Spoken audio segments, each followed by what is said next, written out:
Match হেরে David Warner যখন উপস্থাপিকার প্রশ্নের সম্মুখীন হয়েছেন, তখন ডেভিড ওয়ার্নার অকপটে স্বীকার করেছেন রিশাদ হোসেনের তাণ্ডবের কথা।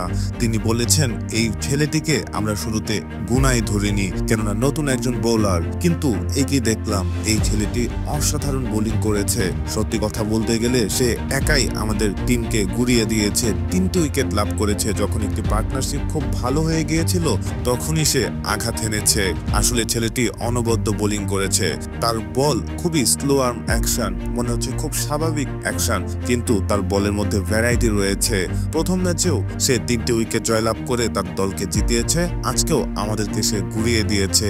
লজ্জাজনকভাবে হেরে গেছি আমরা লাহোর কালান্দার্সের কাছে। রিশাদ হোসেন ভালো ব্যাটিংও করতে পারেন সেটা শুনেছি, কিন্তু ব্যাটিংয়ে যেহেতু তিনি সুযোগ পাননি, বোলিংয়ে এসে সেটা তিনি পুষিয়ে দিয়েছেন।